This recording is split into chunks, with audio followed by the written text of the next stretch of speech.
പരിശുദ്ധ പരമദിവ്യകാരുണ്യേശോയ്ക്ക് എന്നേരവും ആരാധനയും സ്തുതിയും പുകഴ്ചയും ഉണ്ടായിരിക്കട്ടെ. ഇന്ന് ഫെബ്രുവരി മാസം 8-ാം തീയതി ശനിയാഴ്ച. പരിശുദ്ധ അമ്മയുടെ മാധ്യസ്ഥം ഇന്ന് നമുക്ക് പ്രാർത്ഥിക്കാം. പുതിയ ദിവസം തന്നതിന് നന്ദി പറയാം കർത്താവിനോട്.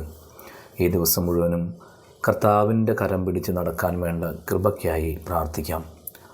ലൂക്കാ സുവിശേഷം 11-ാം അധ്യായത്തിൻ്റെ 23-ാം വചനം ഇന്ന് ധ്യാനിക്കാം. എന്നോട് കൂടെ അല്ലാത്തവൻ എനിക്കെതിരാണ്, എന്നോട് കൂടെ ശേഖരിക്കാത്തവൻ ചിതറിച്ചു കളയുന്നു. നാം ഈശോയോടൊപ്പം ഒന്നായി ചേരുന്നത് കുമ്പസാരിച്ചൊരുങ്ങി വിശുദ്ധ കുർബാന സ്വീകരിക്കുമ്പോഴാണ്. ദൈവൈക്യ ശുശ്രൂഷ എന്നാണല്ലോ നമ്മൾ വിശുദ്ധ കുർബാന സ്വീകരണത്തെ വിശേഷിപ്പിക്കുക. അങ്ങനെ ഈശോയോട് ചേർന്ന് നിന്ന് മുന്നോട്ട് പോകുന്നവർക്ക് മാത്രമേ അവിടത്തേക്ക് വേണ്ടി ആത്മാക്കളെ നേടിയെടുക്കാൻ സാധിക്കുള്ളൂ.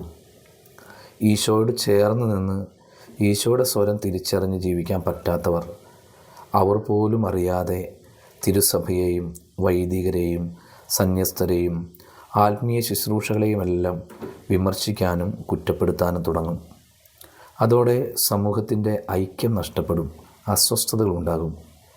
എൻ്റെ കർത്താവേ, ഓരോ ദിവസവും അങ്ങയെ സ്വീകരിച്ച് അങ്ങയുടെ ഹിതത്തോട് ചേർന്ന് നിന്ന് അങ്ങയ്ക്ക് വേണ്ടി ആത്മാക്കളെ നേടാൻ ഞങ്ങളെ ഓരോരുത്തരെയും അനുഗ്രഹിക്കണമേ. എല്ലാവർക്കും ദൈവകൃപ നിറഞ്ഞ നല്ലൊരു ദിവസം ആശംസിക്കുന്നു. നമ്മുടെ കർത്താവ് ഈശോ മിശിഹായുടെ കൃപയും പിതാവായ ദൈവത്തിൻ്റെ സ്നേഹവും പരിശുദ്ധാത്മാവിൻ്റെ സഹവാസവും നാം എല്ലാവരോടും കൂടെ ഉണ്ടായിരിക്കട്ടെ, ഇപ്പോഴും എപ്പോഴും എന്നേക്കും. ആമേൻ.